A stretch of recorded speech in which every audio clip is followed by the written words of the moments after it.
Yo me podría definir como un creador escénico y audiovisual porque, pues sí, ciertamente, como bien lo dijeron, me dedico a la dirección, al diseño escenográfico, al diseño de iluminación en diferentes tipos de espectáculos, docencia, porque yo creo que si queremos cambiar ciertas partes de nuestro mundo, está en impregnar esa energía a los jóvenes. Uno de mis grandes traumas yo quería ser director de orquesta realmente. Todo el mundo en cine quiere ser director. Nadie quiere ser director de teatro, ¿eh? La puntualidad era, bueno, llegabas 5 minutos tarde y ya no entrabas a ensayo, ¿eh?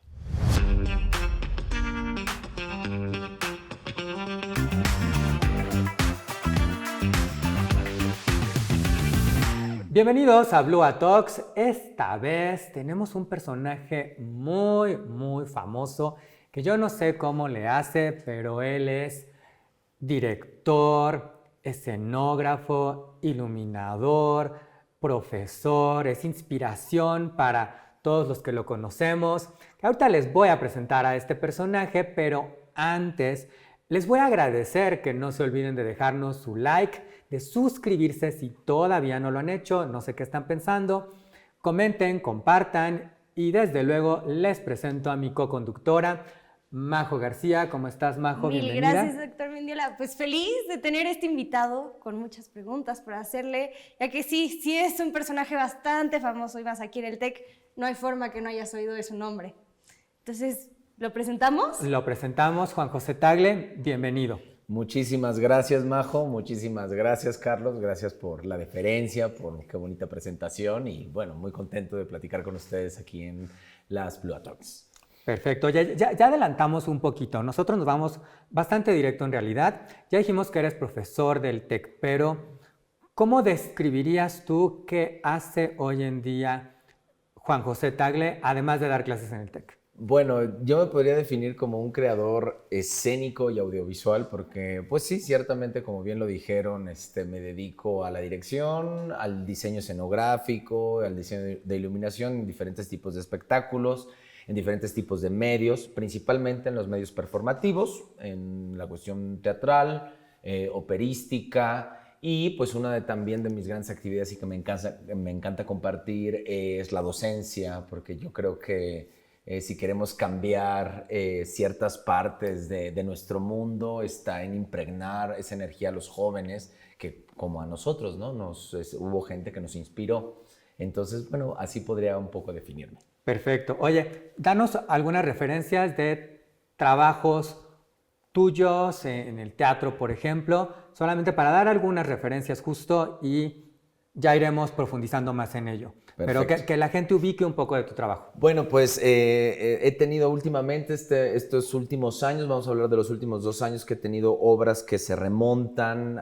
Ahorita tuve precisamente con los alumnos de la concentración del TEC una obra que fue profesional, pero fue producida por los alumnos del TEC, los alumnos de la concentración, que fue Villa Miseria, que es un proyecto transmedia que abarca la publicación de un libro, la presentación de una obra de teatro y el desarrollo de una serie que actualmente ahorita estamos postproduciendo.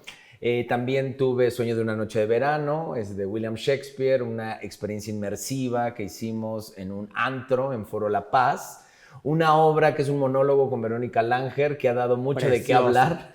Sí, que incluso escribiste una muy bonita reseña. Y ahorita actualmente, bueno, no ahorita, pero nos presentaremos en Viena, por fin, llegamos a Viena. ¡Wow! En febrero del 2025. Que además eso va a ser especialmente emotivo. Ya Exactamente. nos darás más detalles. Tenemos que platicar de todo eso. De esa, sí, justamente ese monólogo que ha tenido mucha vida desde antes de pandemia, durante la pandemia, ha sido de las obras más gratificantes porque la hemos presentado en diferentes partes de la República Mexicana y durante pandemia, que fue muy fuerte, entonces ahí tenemos.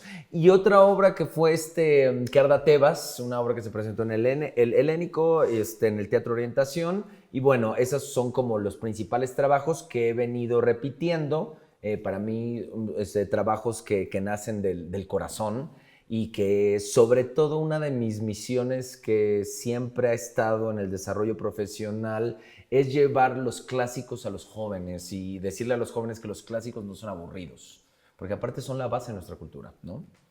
De acuerdo. Oye, ahora sí, nos vamos a aventar un clavado al pasado. Cuéntanos qué estudiaste, cuál es tu licenciatura ¿Cómo decidiste, por qué decidiste estudiar eso? Ok, bueno, es chistoso, como bien lo dices, pues soy una persona que de alguna manera se ha desarrollado profesionalmente tanto en la práctica como en la teórica. Me gusta mucho la academia, pero también me gusta mucho poner esos conocimientos en la práctica. Yo originalmente, pues yo soy comunicólogo, yo estudié comunicación en la Universidad de La Salle y al par estudié dirección, bueno, actuación, tomé muchos cursos de actuación en Argos Casa Azul, cuando era la Casa Azul, en la colonia Condesa, ahí en Hipódromo Condesa, antes de que se fueran a Mérida y antes de que se fueran a los estudios que hoy en día conocemos en Tlalnepantla. Pero pues siempre fue como mi cosquillita. Yo era medio mal actor, la verdad. Y mi cosquillita siempre fue ser director, pero no había lugares para estudiar dirección aquí en México. Entonces me pegué a uno de los que ha sido mi maestro, mi mentor, mi padre espiritual, que es el maestro José Caballero. Y entonces con él estuve en diferentes puestas en escena durante 10 años. Y cuando me gradué de comunicación, hice el posgrado en Berlín, en la Escuela Técnica de Berlín, en escenografía, en el diseño del espacio, de ópera, teatro y cine. Y bueno, ahí también me desarrollé tanto práctica como teóricamente, pero al par de toda esa actividad, pues no todo se queda en la escuela, sino uno va tomando de diferentes experiencias de vida. Después, como tenía una beca CONACYT y una beca del sistema, bueno, del FONCA, que hoy es el Sistema Nacional de Creación, tenía que hacer mis prácticas profesionales, y mis prácticas profesionales las hice en la Embajada de México en Berlín. Estuve de asistente del agregado cultural durante 2 partes, bueno, la última parte del sexenio de Felipe Calderón y entrando Peña Nieto, y ahí me dio la oportunidad de un poquito ver la gestión cultural desde la parte pues diplomática y desde la parte, bueno, sobre todo estas cuestiones, relaciones bilaterales que tenía México con Europa, y eso me abrió mucho el panorama, ¿no? De cómo se manejaba realmente la escena cultural Europa-México. Y bueno, y nunca dejé de dar clases, incluso clases de español. Digo, no daba clase a nivel universitario, pero daba clases de español a alemanes que querían aprenderlo. Entonces, bueno, así ha sido mi formación, independientemente de otras tantas cosas que he estudiado que no he terminado por cuestiones de la vida, como cuestiones como es bien conocido, teología, filosofía, que algún día las desarrollaré ya a niveles académicos. Me encantará, culminarlas, ¿no? Oye, a ver, ya tú te fuiste muy rápido y tenemos que irnos un poquito con más calma, con más profundidad. Claro que sí. Pero, a ver, nos decías que estudiaste comunicación, a la par estuviste entonces estudiando teatro y haciendo teatro. Exactamente. Yo ahí tengo una pregunta. ¿Cómo le hacías para balancear entre tus estudios y esta parte que es muy importante para ti? Porque por lo que tengo entendido, te llena muchísimo y básicamente es tu vida. Sí. Entonces, ¿cómo le hacías para balancearlo? Bueno, pues realmente yo creo que la clave está en la buena organización. No hoy en día que llegan los alumnos y dicen, es que yo trabajo y estudio. Bueno, sí, pues la mayoría lo hicimos. Bienvenido al club. Bienvenido al club, todos lo hicimos. Entonces una cuestión de... Iba en clase en las mañanas, y en las tardes me dedicaba, desde cuando hasta las 3 de la tarde me dedicaba al estudio en comunicación. Y ya cuando salía, pues sí, me perdí muchas cosas, ¿no? Siempre hay que sacrificar. No iba a las grandes fiestas, igual no tenía una vida universitaria como un chico normal, porque tenía clases, ¿no? Tenía clases de dirección en los diplomados de dirección, o estaba en una obra asistiendo al maestro, o estaba desarrollando ciertos proyectos. Entonces sí, así fue organizando. Fue una época muy cansada. La verdad, o sea, yo ahorita que lo pienso, pues ya no me lo aventaría nuevamente. Pero bueno, cuando uno es joven tiene mucha energía, muchísima. Entonces, sí, pues es aprovechar. Y menos conciencia para bien.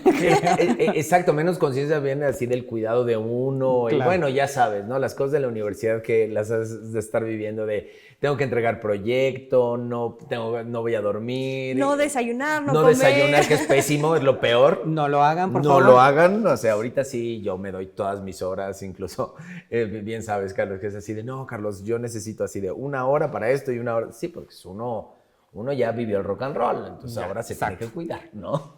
Sí. Oye, pero a ver, cuéntame bien, ¿por qué decides estudiar comunicación? ¿Por qué no estudiaste teatro? Mencionaste que te gusta la dirección o que Sí, fuiste claro. descubriendo la dirección, pero ¿por qué comunicación y no teatro per se o algo Claro. más? Mira, pues mira, principalmente en esa época estamos hablando igual me fallan un poco los años, pero bueno, vamos a poner una próxima 2008. Vamos a ver, 2008, que yo estaba en la universidad. Yo apliqué a la UNAM en la Facultad de Filosofía y Letras para letras dramáticas. Ingreso a la UNAM, pero empieza a haber conflictos políticos y tal vez pues tenían que cerrar y yo no me quería atrasar. Yo no me quería atrasar tanto tiempo. Digo, gracias a Dios, creo que se fue a paro nada más un semestre, si yo recuerdo. Y yo precisamente entré al propedéutico, no fue la escuela que realmente yo esperaba, porque en la UNAM, independientemente que es una gran universidad, pues se van dividiendo por áreas, principalmente es la actuación, la teórica, la dirección, que no estaba tan, pues no digo que tan bien o tan mal, pero realmente no había tanta práctica. Entonces, lo que uno necesita como director es practicar o ver cómo los directores dirigen. Entonces, se me hizo mucho más fácil continuar comunicación que tiene un abanico muy grande. Sí, o sea, mucha gente dice, no, pues es que es la carrera de todo y de nada. No, no es cierto, es como estudiar filosofía. Digo, no vas a ser experto en todos los filósofos o teología, no vas a ser, no, o sea, te enfocas en algo. Entonces era una licenciatura que me permitía académicamente tener los papeles, porque sí, desde la prepa yo tenía intención de estudiar maestría en Alemania. Entonces no me iba a arriesgar, no quería perder el tiempo real y un poco lo calculé, pues yo creo que bastante bien porque sí me salió. Lo calculé no sabiendo que me iba a salir tan bien. Entonces dije, no, mejor me voy a comunicación. Comunicación me va a dar la apertura tanto teórica como práctica. La Salle, algo que me gustó muchísimo es que la mayoría de mis maestros eran muy clavados en la cuestión de la semiótica, de la filosofía del lenguaje. Había gente que había estudiado con el maestro Mauricio Bouchot y entonces yo me hice asistente de una investigadora y empecé a saber mucho más de la comunicación, no nada más en la cuestión de la operación de cámaras para televisión, la cuestión del desarrollo de programas de radio, las cuestiones cinematográficas, sino también la teoría, y me fascinó. O sea, realmente ahí me clavé y dije, claro, esto lo puedo abonar a lo que yo estoy haciendo escénicamente, entonces ya hay fondo y forma, ¿no? Entonces, bueno, comunicación sí me sirvió muchísimo, no me arrepiento. Y digo, ¿por qué no entré al ENAD, al CUT, a la carrera de Casa Azul? Porque mayoritariamente era para actores. Y sí, un director debe conocer de actores, pero también hay muchas herramientas que los directores desarrollan que tienen que tener como una visión panorámica de la escena y no únicamente la del actor. La escenografía, el diseño del espacio, me interesa muchísimo entender el espacio, entender la luz, ¿sí? Que de alguna manera, como usted sabe, doctor, todo significa en la escena. Claro. En todos los niveles. Entonces, ver todos esos niveles, pues me empezó a fascinar. Entonces, mi formación se hizo muy rica. Se hizo muy rica y empecé a ver la dirección, la producción de teatro desde otra perspectiva, no nada más desde el simple espectáculo del show business, sino ya una cuestión de decir, claro, entonces, ¿cómo podemos ir formando mensajes contundentes que tengan significación y que tengan cierta carga simbólica? Entonces ahí casualmente fui fluyendo, tampoco crean Claro, que en retrospectiva es más fácil Sí, entender. entender, pero te digo, en ese momento dije, bueno, esto es lo que hay, fui desarrollando, le fui sacando el mayor provecho y sobre todo me fui pegando a los maestros, con los que quería aprender, independientemente, una cosa son las clases, pero lo interesante de una universidad es su materia intelectual. Y me interesa mucho pegarme a este maestro, me interesa mucho pegarme a este proyecto. Y no digo que las clases no valgan la pena, pero simplemente es una cuestión integral que uno se va desarrollando en su formación. Entonces, así fue como se desarrolló. Y ya con el tiempo le dije, claro, lo hice muy bien porque después dije, bueno, yo necesito me gustaría aplicar en una universidad en Alemania.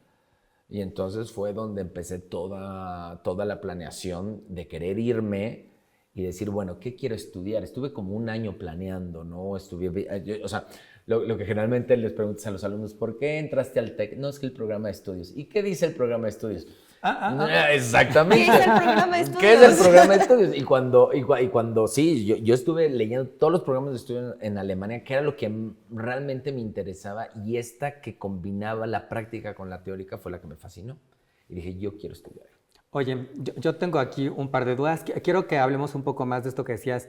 Me fui pegando a los profesores, a los proyectos, pero antes al principio nos contabas, me da la impresión que pensaste o quisiste ser en algún momento dado quizás actor, pero dijiste, me di cuenta que no era tan buen actor. Exacto. ¿Cómo te diste cuenta de eso? Esa es mi pregunta. Fíjate, es muy interesante. Yo en la secundaria, pues como todos, ¿no? Entramos al taller de teatro, empezamos todos con las pastorelas, en los diferentes papeles, y era algo que me llenaba mucho.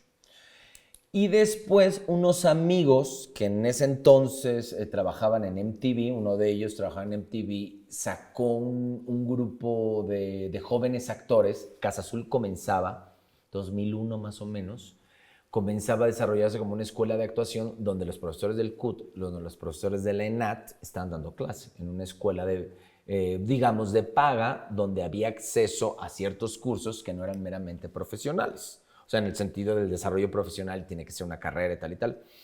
Entonces hicimos un curso, me toca el maestro Ignacio Flores de la Lama, que era el director de Casa Azul en esa época como maestro, y yo hacía los ejercicios y me gustaba mucho. Pero uno, pues como los músicos, se va dando cuenta, o sea, realmente uno es sincero con uno mismo y dice, claro, y es como esto, o tocas o no tocas. O sea, sí, claro, que quizás es muy fácil ver con alguien que quiere cantar y que dices, amigo, no afinas dos notas seguidas. Exactamente, y uno hay que ser sincero y dice, claro. Ahora, una pausita ahí. Uno de mis grandes traumas es, yo quería ser director de orquesta realmente, de chico. Yo estudié 2 años guitarra clásica, pero es eso. Se necesita una dedicación de 8 horas, que tal vez yo como chavo igual no tenía esa conciencia, pues uno lo que quiere de chavo es la fiesta. Y entonces dije, no, pues esto no es lo mío, aunque es mi pasión, pero no es lo mío. Y lo mismo fue en la actuación. Dije, bueno, esto me está sirviendo porque realmente había una cosquillita, y en el fondo uno sabe, había una cosquillita que decía, pues yo soy director. O sea, realmente yo sí me gusta planear, todo el mundo dice ordenar, no, pero el director lo que menos hace es ordenar, ¿no? Está al servicio de todo el mundo. Pero ahí había una cosquillita, y sí, uno lo nota. Cuando uno empieza a dirigir, bien o mal, pero sí se siente como en su elemento. Que además es muy importante porque creo que en muchas carreras, en la comunicación, todo el mundo quiere ser, por ejemplo, en teatro, actor. Sí.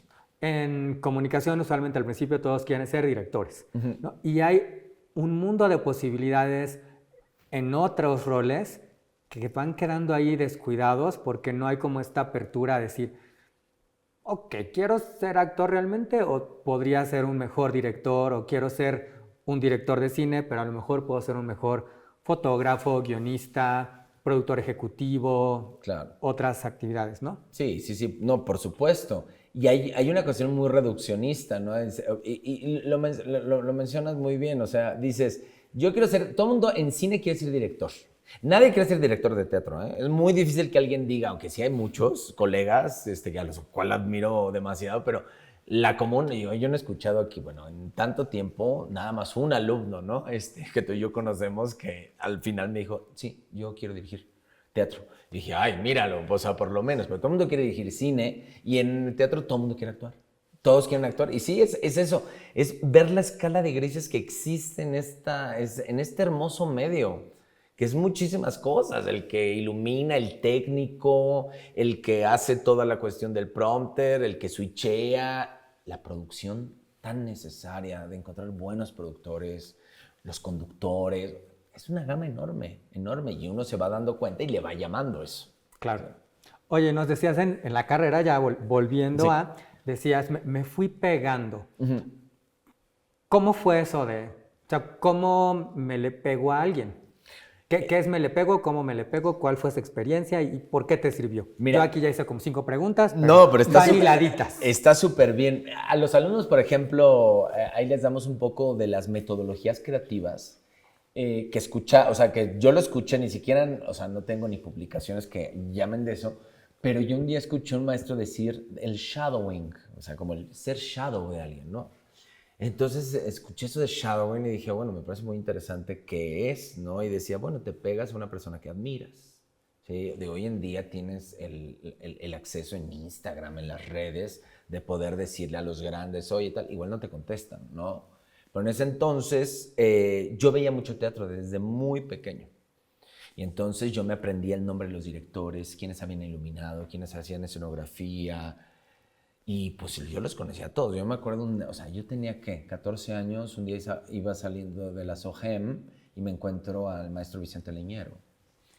O sea... Para quien no ubique a Vicente Leñero, dale un poco de referencia. El maestro Leñero es uno de los grandes guionistas, grandes dramaturgos, grandes literatos mexicanos, películas, bueno, escribió pues, grandes, entre ellos El Callejón de los Milagros, Los Albañiles, uno de los pilares de la dramaturgia y del guionismo mexicano. Y había salido una revista en honor al maestro Leñero y salí, lo veo en la cafetería y le digo, maestro, lo reconocí, maestro, tal y tal. Y recuerdo, anécdota muy chistosa, llegué para que me firmara, volteó el maestro Leñero, me hizo una cara así y está su hija Estela. Y le dijo algo así como, papá, no seas sangrón. O sea, es un niño de 14 años, se está reconociendo. No, entonces ya el maestro Leñero tal y tal. Digo, ahí conservo el libro, ¿no? Que me firmó a Malagán en ese, igual tuvo un mal día el maestro, ¿no? Pero entonces yo sabía quiénes eran esas personalidades. Y una de las obras que más hay dos obras que me marcaron. Cuando yo las vi me marcaron ya el rumbo de mi profesión, que fue Santa Juana de los Mataderos, de Bertolt Brecht, que se presentó en el Julio Castillo, dirigida por el maestro Luis de Tavira, y de Sazón y Fedra y otras griegas, dirigidas por el maestro José Caballero. Entonces yo dije, ¿dónde dan clase ellos? No, Luis de Tavira daba clase en Pátzcuaro, no tenía la posibilidad de irme a Pátzcuaro, y el maestro Caballero daba clases en Casa Azul. Oye, pero además, ¿cómo llegas tú a esta conclusión de esta es la persona a la que yo tengo? Porque... ¿Y qué le voy a pedir también cuando llegues? Claro, porque yo pienso en uno va al teatro y sobre todo cuando vas de niño y pues ves la obra y los actores, pero creo que a esa edad es muy difícil que alguien piense quién es el responsable de que todo esto pase, ¿no? Claro. ¿Cómo llegaste a esa conclusión? Yo creo que empecé así porque, por ejemplo, mi abuelo era cinéfilo. Y desde chico me ponía a ver, aunque películas blockbuster hollywoodenses, pero excelentes películas. Yo te digo que a los 12 años ya había visto El Padrino, ¿no? Y sí me iba aprendiendo la ficha técnica, porque mi abuelo tenía los libros, tenía muchos libros de cine, y entonces, así literal, yo sacaba los libros de cine, y más que actores, venían todos los realizadores y creadores. O sea, es esta curiosidad. Había una curiosidad en mí que decía, bueno, pues es que ¿quién hace esto? No nada más son los actores. Digo, no lo tengo súper consciente, pero sí siempre fue a ver, ¿quién hizo esta fotografía? ¿Y quién era Ingmar Bergman? Porque yo desde chiquito los escuchaba por mi abuelo, ¿sí? Aunque bien no había visto las películas, yo creo que la primera película de cine de arte que vi, bueno, yo muy intenso, ¿no? Naranja Mecánica, ¿no? Sí, estabas un poco intenso. Un poco intenso, muy intenso. Muy intenso. Y después en VHS, que no, ya no te tocó ver VHS, Majo. No. Pero vendían el decálogo completo de Kieslowski en Mix Up.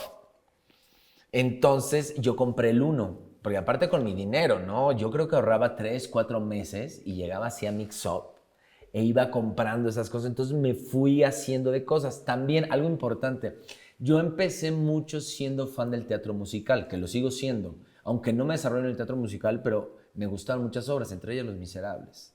Y me aprendí a quién hizo las lyrics, quién hizo el book, quién hizo la escenografía. Entonces me fui empapando. No había internet. Entonces la cuestión era muy complicada de conseguir información porque era mediante libros. Era mediante libros y los discos que compraban, que eran carísimos. Carísimos. Yo creo que un día ahorré 3 años para comprarme The Complete Symphonic Recording de Los Miserables, que costaba en aquellos 1,700 pesos. Que era un lano, ¿no? Sí, era cuando el peso valía diferente. Sí, valía diferente. Y yo me acuerdo haber llegado a Mix Up. Entonces siempre fue la curiosidad de ver quién hacía las cosas. Y como dices, hay algo de los espectáculos o de las cosas o de las películas que vemos como todos que te checan. Y dices, yo quiero hacer ese tipo de cosas. O sea, me llenaba mucho.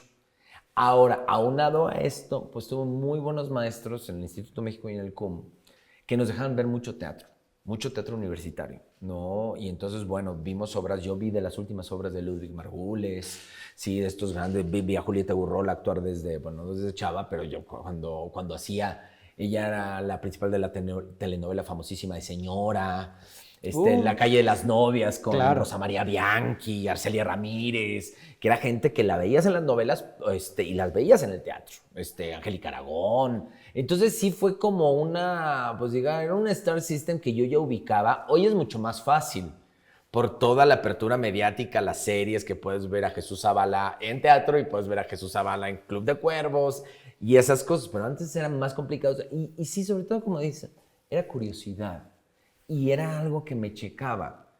Y llegué con José, con el maestro Caballero, porque daba clases en Casa Azul. Y yo escuchaba sus clases, o sea, yo aunque no tomaba clases ahí directamente con él, yo me asomaba ahí y escuchaba sus clases, salían sus actores, y veía transitar a Juan Manuel Bernal, a Joaquín Cosío, a Silverio Palacios, Arcelia Ramírez, que estaban ensayando, Lisa Owen, y estaban más chavitos que ahora. Entonces, Claro. a mí me emocionaba muchísimo y decía, el maestro, y todo el mundo habla de Caballero. Y aunque no era una figura mainstream, pues era el maestro de todos ellos. Sí, entonces yo decía, bueno, así. Y entonces un día se dio la oportunidad de que nos diera un curso. Nos dieron varios maestros un curso de dirección escénica. Yo era el más joven de todos, más joven. Entré y terminó el curso y ya se fueron todos. Y nos daban como 2 semanas cada maestro. Era curso de actuación. No, de dirección. De dirección. De dirección era como un diplomado, ¿no? De 6 meses. Entonces te da cada 2 semanas un director. Y en una de esas, pues se acaba el curso. José me gustó muchísimo cómo daba la clase. Y dije, me enteré de dónde estaba ensayando su nueva obra y literal, lo esperé al final del ensayo. Así, me acuerdo perfectamente, en Casa del Teatro en Coyoacán. Y llegué y le dije, oiga maestro, si necesita un asistente de dirección, yo no le cobro nada, estoy disponible y dispuesto 24 horas. Y me dice, mira, si necesito un asistente, no tengo. Vente mañana. Y entonces llegó el ensayo y estaba pues Juan Manuel Bernal, Silverio Palacios, estaban todos en ese elenco. Y fue maravilloso. Bueno, yo se lo debo todo a José, ¿no? Y bueno, fue así como, pues es disposición y ganas. No gané, si quieres, gran cosa. Al final me dio una remuneración bastante bien, pero yo entré con todas las ganas del mundo sin esa necesidad. Tuve que sacrificar muchas cosas, hasta materias reprobé, pero no me importaba. O sea, dije, no importa, es esta experiencia que, o sea, pues es la oportunidad. Pero creo que Sí. eso es importantísimo porque de repente, no sé, hoy escuchamos o me ha tocado escuchar a muchos alumnos o gente que quiere hacer cosas, ¿no? Y quiero ir a tocar la puerta, ¿cómo le hago para que...? Y creo que hay que tener esta disposición o tú fuiste, le tocaste, él te dijo sí y ya no pusiste pretextos. No podía, o sea, después de ofrecerme, no podía decir, bueno, sí, pero... Mi condición es... Mi condición es, que hoy en día es muy común, ¿eh? Hoy en día es muy común que Sí. dices, bueno, ¿quieres o no quieres? Sí, exactamente. Entonces yo estuve ahí, nunca había asistido a dirección, yo no sabía qué era. Pero dije, yo aprendo, fui muy torpe al inicio y hubo una cosa que hizo mucho clic conmigo y con José, donde me volví un asistente, la verdad, pues muy eficaz, donde yo decía, o sea, yo prácticamente tenía todo bajo control de una y era un chavito de 20 años, 21 años, ¿no? Y entonces José le gustó mucho mi trabajo y ahí fue cuando me hice pues su mano derecha en muchas producciones que llevamos a cabo y pues a él le aprendí a dirigir. Yo aprendí bajo esa escuela y bueno, yo hoy en día, ¿qué te digo? Pues es como mi padre, ¿no? Le sigo aprendiendo cosas incluso que me dicen mis grandes maestros, sobre todo él, yo, aunque ya soy director y hago esto, José siempre para mí es una referencia, o sea, siempre va a ser una referencia y no, o sea, es esta cosa, de él aprendí, de él nací, de él, todo, ¿no? Los maestros de teatro, y no nada más de teatro, creo que del arte en general, al menos quienes estudiamos hace algunos añitos, no vamos a entrar en detalles, pero tenían una, vamos a llamarle rudeza, digamos, ¿no? Eran muy directos, a veces incluso crueles. O sea, vaya, yo recuerdo experiencias en compañeros que estudiaban artes plásticas o diseño, le dedicaban arquitectura, le dedicaban horas a sus maquetas y demás. Y llegaban y el profesor la rayaba, que era como muy choqueante, ¿no? Y sé que en el teatro también pueden llegar a ser así. ¿Cuál es tu experiencia con ello? ¿Qué opinas de ello? ¿De si es necesario o no es necesario? Sobre todo porque lo pienso en el contraste con hoy en día, que todo es muy cuidado quizás, ¿no? O tratamos de no herir susceptibilidades. Claro. Que vaya, sé que es un tema que da para hablar mucho, pero me gustaría conocer tu perspectiva al respecto. Mira, es un gran tema. La educación es juzgar el pasado sin estar en el contexto es muy complicado. Incluso se me hace hasta injusto. Nosotros crecimos en una época donde eran otro tipo de tratos. Yo te lo puedo decir, digo, mucho antes de teatro, yo te lo puedo decir en el Instituto México y en el CUM. Y bueno, incluso yo, cuando pasé, yo empecé a dar clase muy joven y le aprendí a esos maestros, pues, esos modos. Aparte, pues, digo, eran grupos de 50, 60 por hora. Generaciones de 800 personas. No, eran muchísimo. Sí, era muy rudo. O sea, en el CUM yo me acuerdo que era una cosa muy ruda, pero nosotros, yo me acostumbré.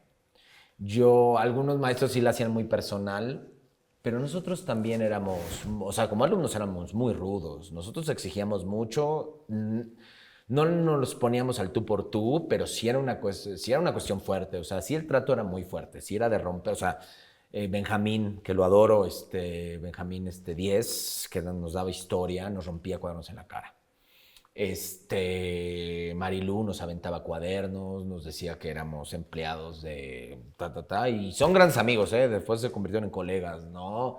Bueno, el mismo Matos nos decía que éramos peor que excremento, ¿no?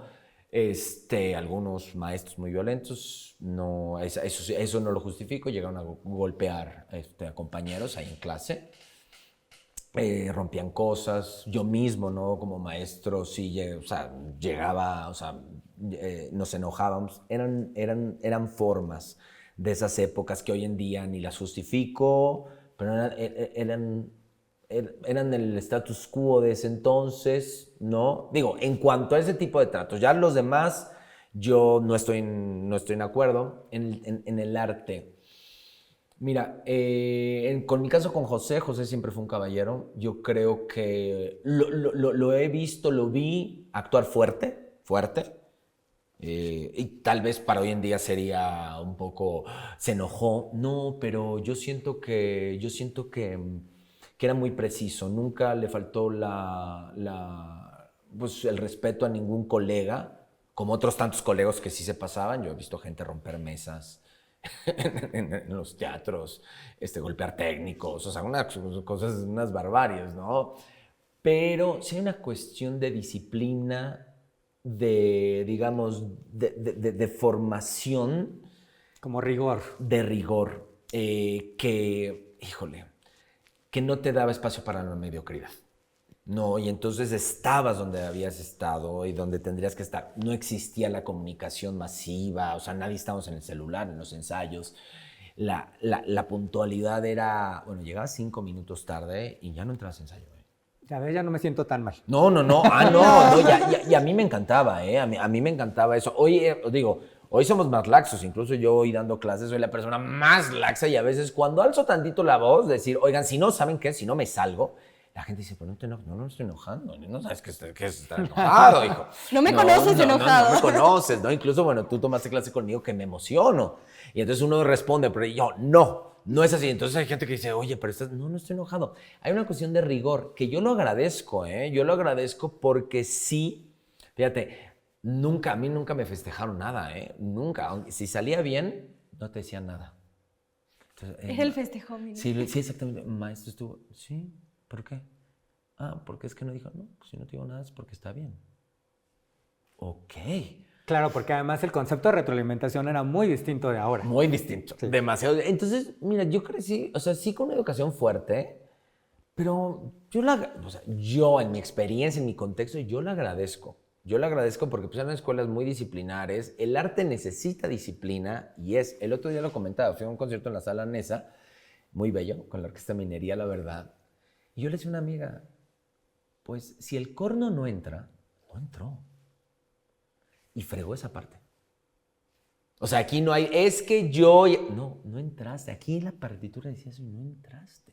Sí, al final, ¿entras o no O entras? no entras. Entonces, y el arte es así. O sea, ¿la está o no está?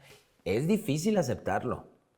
Y más en una época donde se hieren muchas susceptibilidades que hay que tener cuidado. Ahora, una cosa es el respeto al otro, que eso yo estoy totalmente de acuerdo, pero otra cosa ya es lo permisible y estar como, digamos, el rumbo a la profesionalización, pues requiere de esa disciplina porque el mundo de allá afuera no es así. El mundo de allá afuera te come y es real. O sea, ahí no hay, por más que digan, hay cosas que deben ser. Y hay mucha tensión y peor, cuando hay dinero de por medio, Claro. Más. sí, la gente no, es que fíjate, no, y uno va teniendo armas y hemos estado en situaciones, en proyectos, yo he tenido proyectos muy complicados, donde sí es así, a ver, vamos a tomar unos 10 minutos de descanso, esto no está saliendo, concentrémonos, señores, por favor, o decir, oigan, por favor, ya lo dije 3 veces, no lo puedo, o sea, pero no quiere decir, y siempre, la palabra clave que un día, no me acuerdo quién me la dijo, pero es una máxima, en este medio nada es personal. Si es personal, ahí sí, es otra cosa. Pero no es personal, es mucha pasión, son muchas preocupaciones, estamos todos en pro del proyecto y pues ni modo, y se necesita rigor, se necesita disciplina, se necesita hacer la tarea. Entonces eso es como mi Claro. opinión al respecto. Claro, claro. ¿Y qué consejo le darías a un alumno ahora sí que quiere mantener ese nivel de profesionalismo en un mundo que pues, consiente mucho a los alumnos, que quizás no tenemos esa misma exigencia y queremos autoexigirnos, pero muchas veces sentimos que el mundo nos para y es como, no, relájate. Mira, yo diría que se exigieran y que sobre todo tiene que haber una objetividad de uno mismo, es decir, realmente lo que estoy entregando, lo que estoy desarrollando, el proyecto que estoy haciendo, está bien y tu comparativa siempre compárate con lo más alto. O sea, compárate con los niveles a los que quieres llegar. Y entonces eso te va a dar una perspectiva. Te va a decir, ¿por qué no me está saliendo esto? ¿Y por qué tal? Ah, tal vez porque... Un día lo mencionaba, Guillermo Arriaga, un día lo mencionaba en un curso que nos dio de guionismo y creo que era muy cierto. Decía, cuando yo daba clases aquí en nuestra universidad vecina,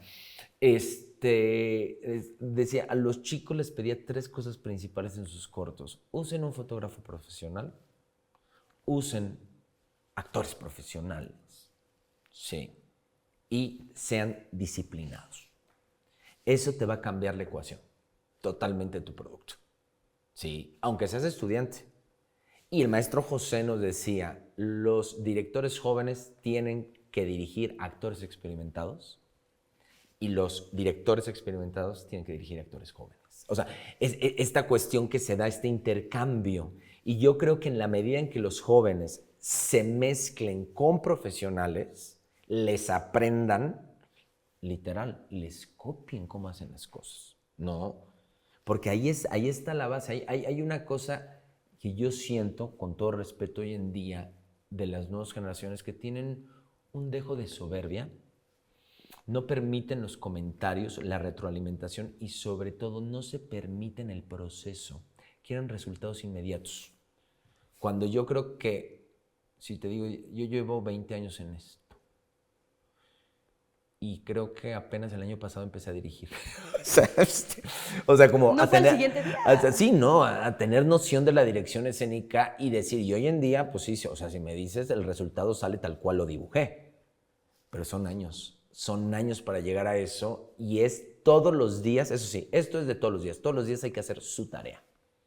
Todos los días es que es impresionante, tú preguntas, y doctor no me va a dejar mentir, tú llegas y dices, bueno, ¿qué películas han visto hoy en día?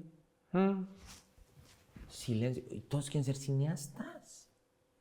Y es así, pero ¿ya vieron esto? Y majo, les dices, les dejas una película, profe, la vi 20 minutos, está padrísima. No, es que no son 20 minutos, ¿no? Era completa. Es completa, o sea, por ejemplo, el doctor, bueno, ¿y qué decir? El doctor ve todo, o sea, No tanto, pero... No, pero yo lo admiro, o sea, como tú dices, ¿cómo haces tú tantas cosas? ¿En qué momento usted ve tanto? O sea, es así de, yo apenas estoy viendo Little Big Lies, ¿no? Y estoy fascinado, ¿no? Pero, y apenas voy a empezar a Game of Thrones, pero son cosas que decir, sí, o sea, la tarea la haces diario, y diario es estar yendo al teatro, viendo qué hay en el cine, quiénes son las personas que están haciendo esto, cuáles son los premios, es eso yo le diría, la tarea es diario, no es que terminas la carrera y ya, no, la carrera te da coordenadas, no, el chiste es estar haciendo e ir puliendo, es solo así. Estoy pensando, te escucho en que esto es, como si te vas a meter a la alberca, no puedes nada más meter los dedos o el pie. O sea, te tienes que sumergir. Claro. ¿no? Y aunque te dé frío, ¿eh? Y porque aunque te dé generalmente frío. no, yo soy date el chapuzón, pierdes el frío igual en 20 segundos. Claro, pero no puedes estar a medias, ¿no? Exacto. Sí. Claro, y no puedes, pensando en otra metáfora, en otra analogía, es como las horas de vuelo.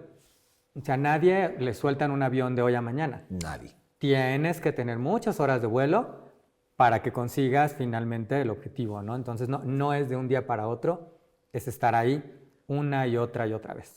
Y sobre todo, fíjense, lo que está diciendo las horas de vuelo es algo que, o sea, yo he escuchado a alumnos que dicen, yo saliendo ya quiero tener mi película. Oye, deja tú que tengas el dinero para hacer la película. ¿Tienes la capacidad emocional de sostener un crew? Porque eso no es fácil, ¿eh? Eso nadie te lo enseña. Y lo que callamos los directores es lo que lloramos los directores después de cada ensayo.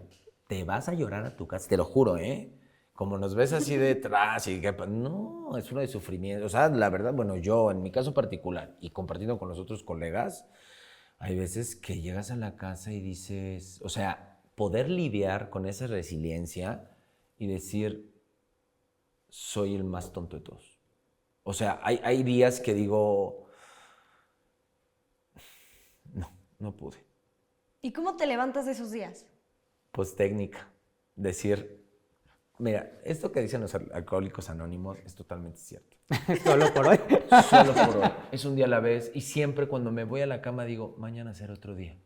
Me duermo, me levanto y ya el cerebro descansó y digo, ok, ¿cuáles fueron mis errores? No, y yo te lo digo, ahorita que tuve, o sea, mi caso así fue Sueño de una noche de verano.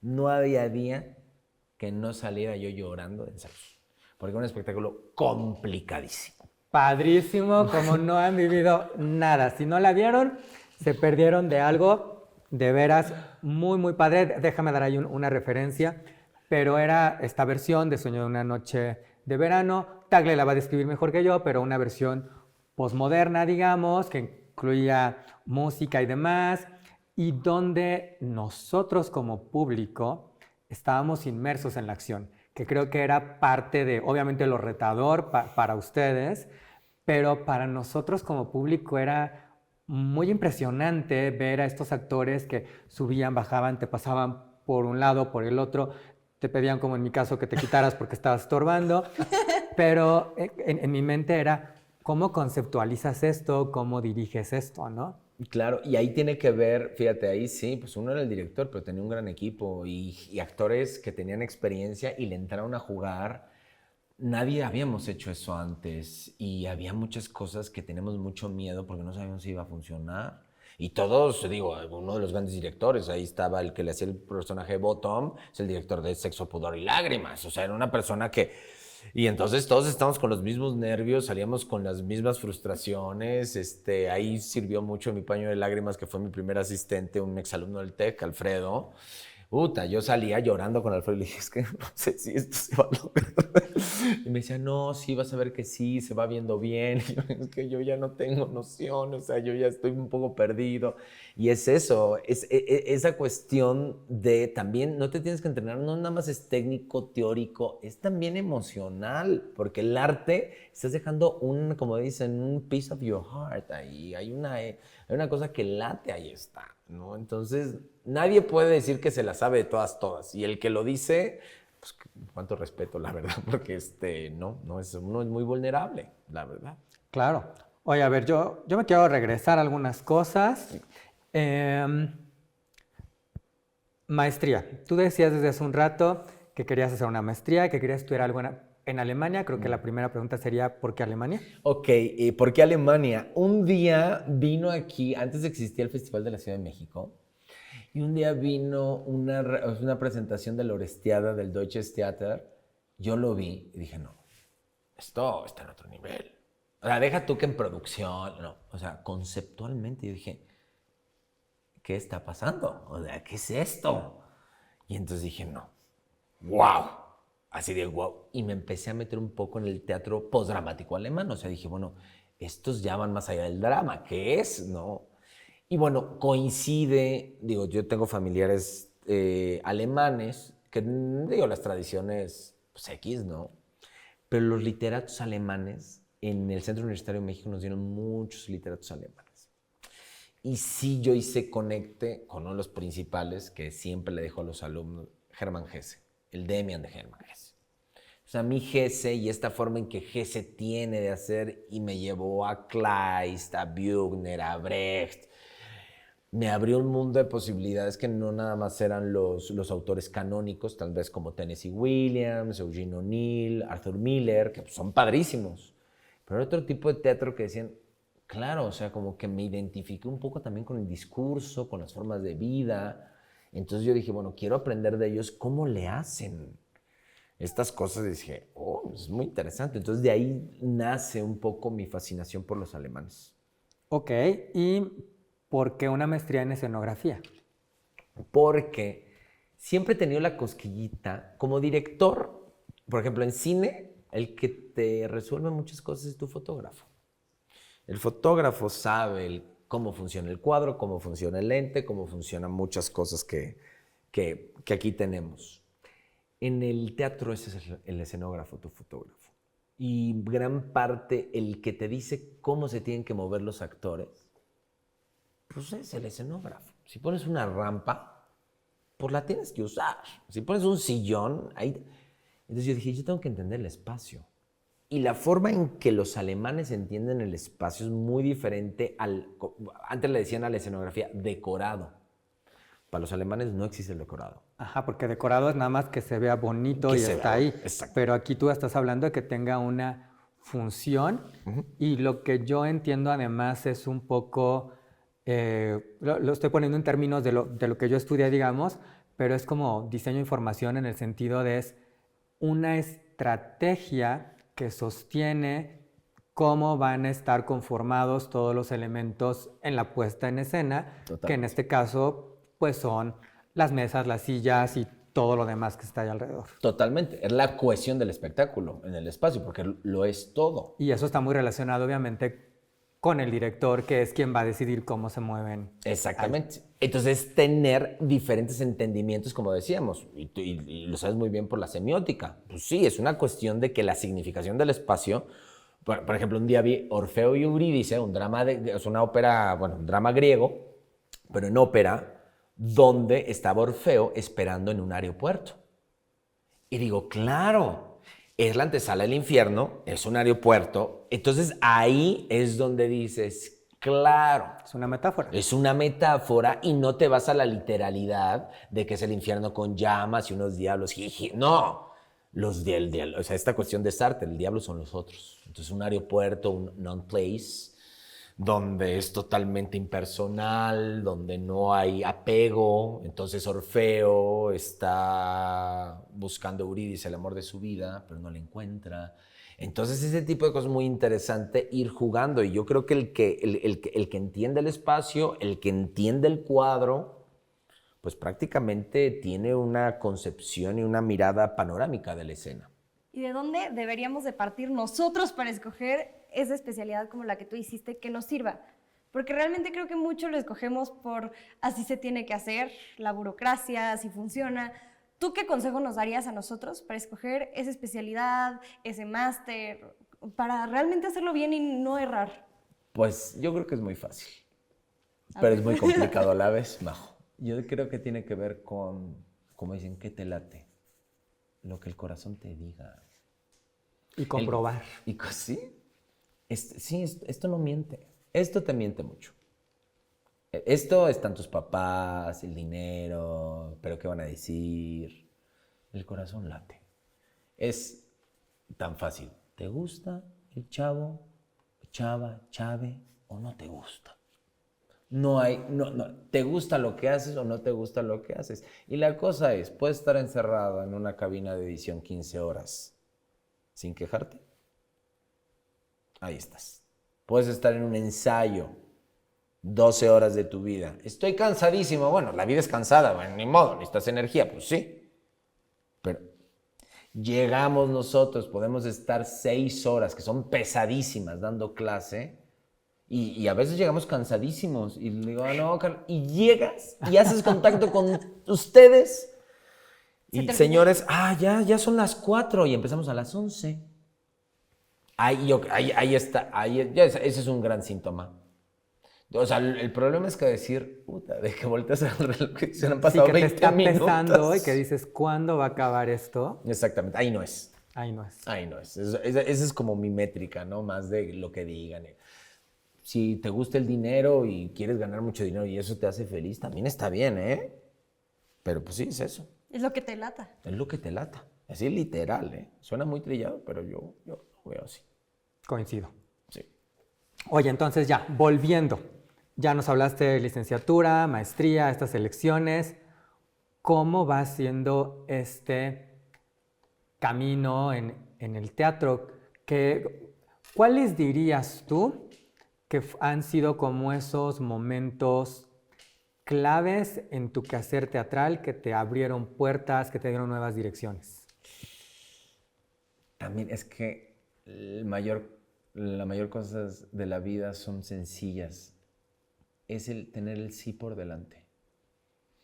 Siempre he tenido el sí. Siempre se puede, sí. ¿Lo puedes hacer? Sí, aunque no sepa. Ese ya después el problema. Pero siempre el sí, estar dispuesto y disponible. Y no es lo mismo, ¿eh?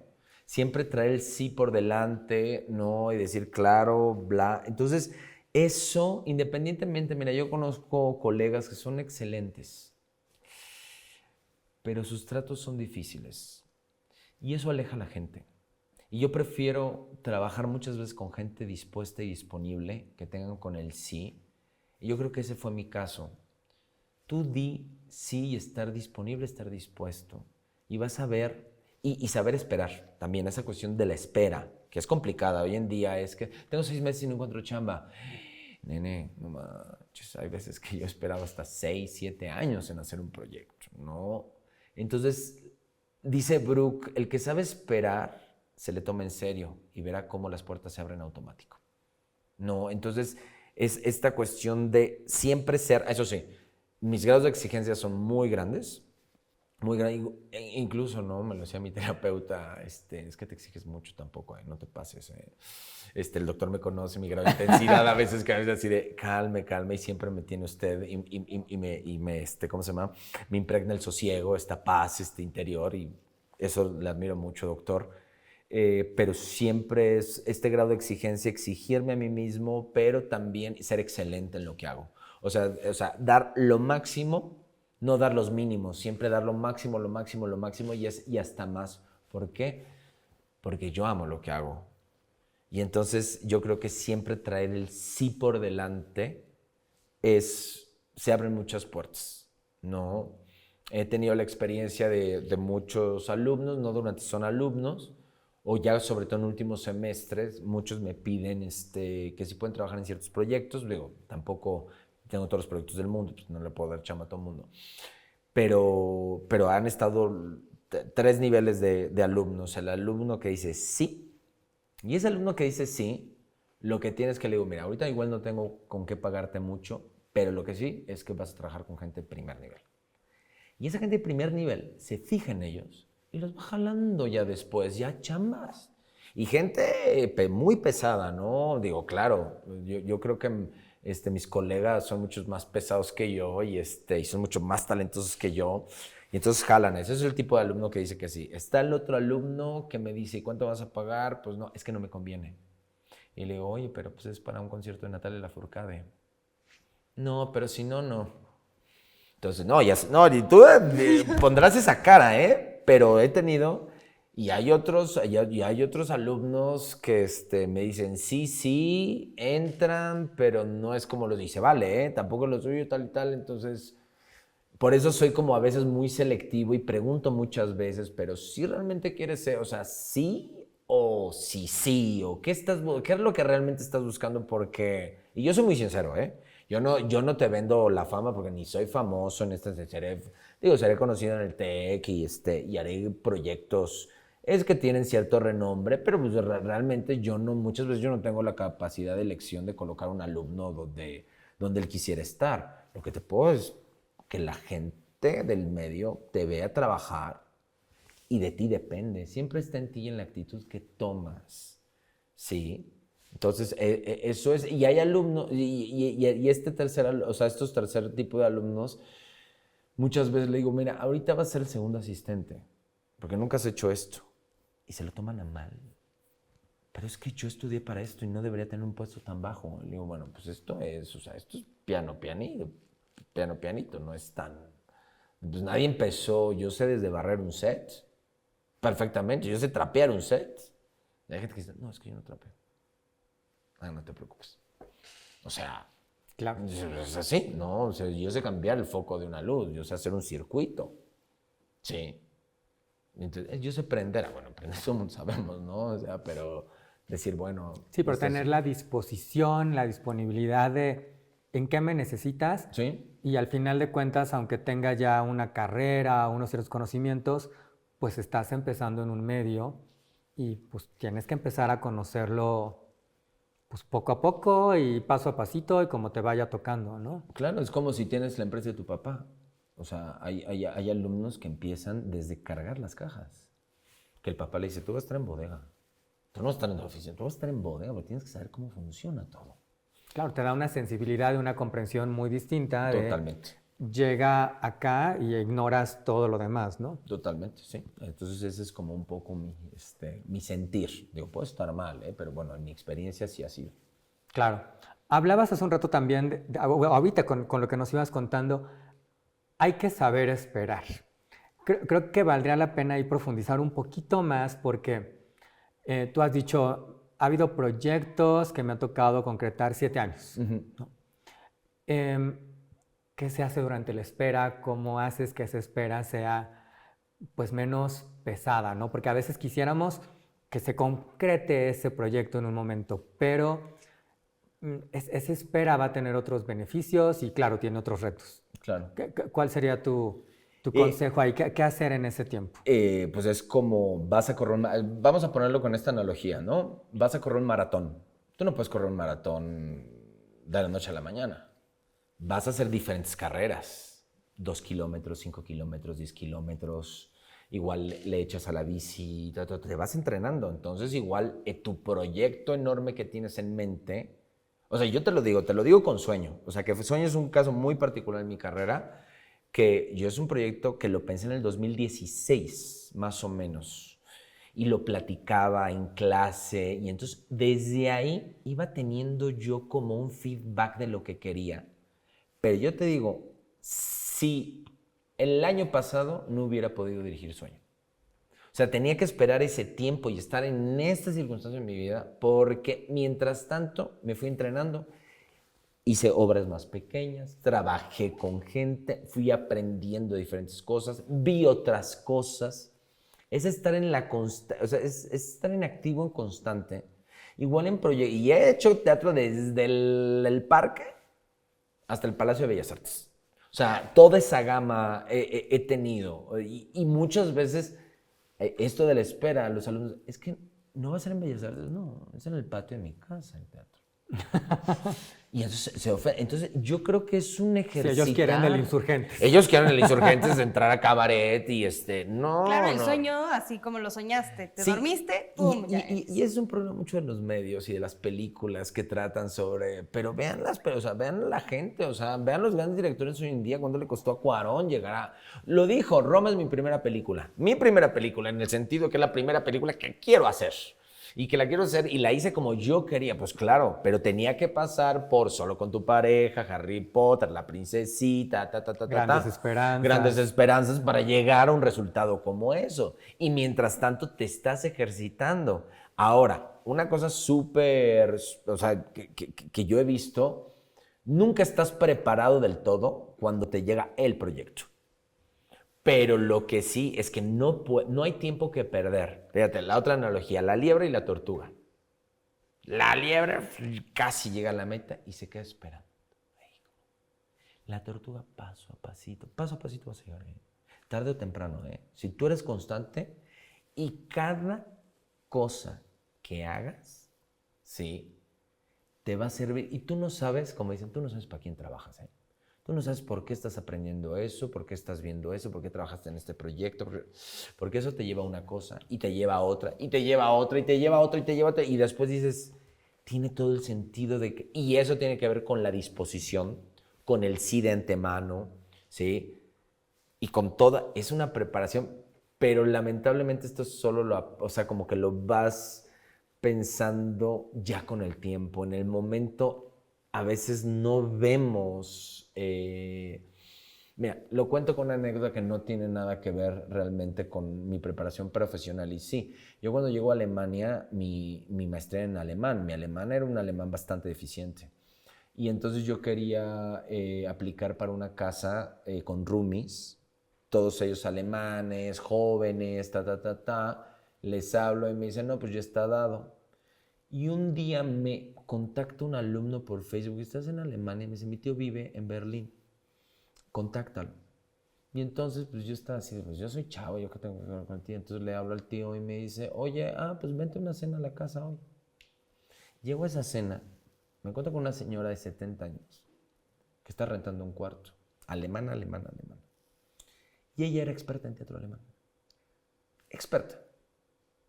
Y entonces me dice, oye, pero, y conseguir vivienda en Berlín es dificilísimo. Y me dice, yo tengo un cuarto, ¿lo quieres? Y a mí no me latía, porque yo, ¿qué voy a hacer con esta señora? Realmente, de tal y tal. No, es la mejor experiencia de mi vida. Ella me enseñó alemán. Ella me hablaba en alemán y me hablaba de los términos teatrales en alemán. Eso sí te puedo decir, me senté todos los días con ella. 4 horas tomamos el café, tomamos el café. Y hablamos de una obra distinta. Entonces yo fui aprendiendo las palabras. Y dije, no, tal vez con los chavos me lo hubiera pasado en fiestas, todo en inglés, no mi poco inglés que sé, tal. Y con ella me dijo, yo te voy a enseñar alemán. Y no la gramática, te voy a enseñar cómo tú nada más escucha. Y fue impresionante que de los casi 4 años que viví, todos los días discutíamos de una obra diferente, íbamos al teatro juntos. Y yo tenía mi vida con mis amigos y todo, pero sí se convirtió como mi madre, porque era así de y discutían. Y de no entender nada el primer año, el segundo año empecé a captar más. No, ya el tercer año eran así discusiones sobre las cosas. Pero fíjate, nunca sabes para quién trabajas. Y muchas veces nos dan lo que necesitamos, no lo que queremos. Y eso hay que entender, escucharlo. Wow. Sí, la verdad es que a veces la vida te va poniendo en el lugar en el que tienes que estar y es como aprovechar esas oportunidades, fluir en ellas, ¿no? Totalmente. Y hacerlo tuyo. Y hacerlo tuyo, exacto. Sí, hacerlo tuyo y aceptarlo, aceptar esto. A mí me pasó aquí en el TEC. Yo por eso entré a licenciatura. A mí no me dieron clases en prepa. Y me hablaron aquí, Oscar me parece, sí creo que me hablan y dicen, oiga, profesor, ¿cómo está dando usted clases si no tiene cédula profesional? Y yo, ¿cómo no? Creo que lo tengo. Y me dice, pues me tienen que traer todos sus papeles. Y se berrinche. ¿Cómo no lo tienes? Traigo mis papeles, ven mis papeles y me dice, ¿pero por qué no estás dando clases en la universidad? Y yo, es que siempre he querido dar en la universidad. Y le hablan a Gaby. así fue como entré a dar la licenciatura. En una cosa que no te esperas. Yo pude haber montado en mi macho, pues yo no tenía nada que hacer en el TEC, no me habían dado clases y ya dije, pues no les voy a dar mis papeles, pues ya qué. Pero esas cosas tan... Sí, van abriéndose las puertas, es estar ahí, aprovechar estas oportunidades y los caminos se van dando, ¿no? A veces es también un poco de sí tener claro a dónde queremos ir, pero ir fluyendo quizás, ¿no? También en todo esto. Claro, totalmente de acuerdo.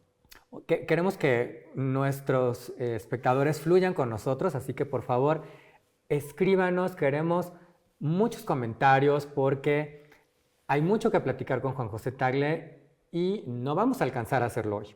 Entonces, si sus comentarios y sus likes y todo esto deja claro que necesitamos una emisión 2, tendremos una parte 2 de esta Blue Talks y mientras vamos a tener nuestra dinámica. Tenemos una mini dinámica preparada.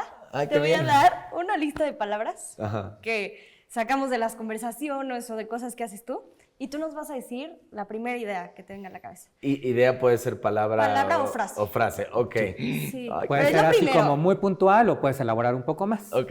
Sí. Ajá. Maestro, Amo, alumno, amo. teatro, Pasión, comunicación, semiótica, arte pasión y juventud. necesaria. Esa sí me gustaría que la desarrolles un poquito más. ¿Por qué? Define juventud, yo también quiero más detalle. La juventud yo creo que es una actitud del espíritu. Y es necesaria, aparte que me encuentro en tampoco es, me encuentro en una etapa de mi vida, pues casi llegando al cuarto piso, ¿verdad?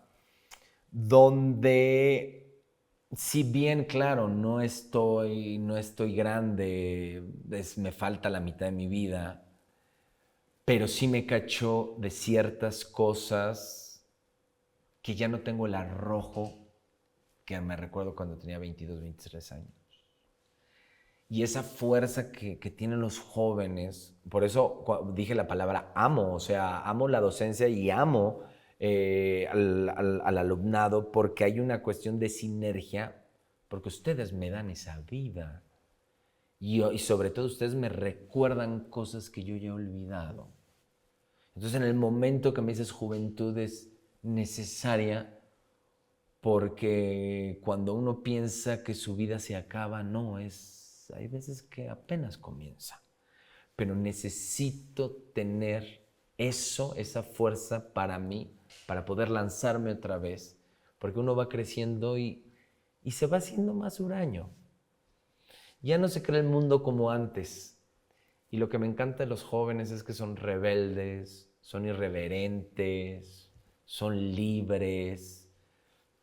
Y deberían ser felices porque lo tienen todo, no tienen las preocupaciones de tengo que pagar impuestos, no he hecho mi declaración anual, que son esas cosas que te van apagando, o sea, la vida cierta te van apagando, los grandes azotes que te da la vida, y el joven a veces lo ve y digo, claro, es que sí, necesito respirar ese aire otra vez, y hay una frase, una obra de teatro, donde es un matrimonio donde está divorciando y le pregunta ella a él, ¿tú te acuerdas? Y le dice él, ¿de qué? ¿Tú te acuerdas de cómo nos enamoramos? Esa es la juventud. Es decir, claro, ese impulso de, acuérdate, dices, claro, por eso estoy aquí, por esa fuerza, y necesitamos más esa fuerza siempre. O sea, la juventud, pues siempre nos va a dar vida. Sí.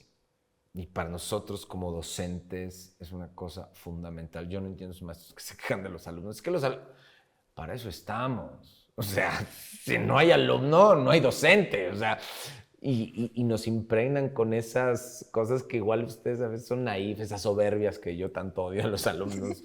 Pero digo, es que yo era así. Y me recuerdan eso y dice, acuérdate. Y digo, sí, eso es necesario. O sea, esa es mi forma de...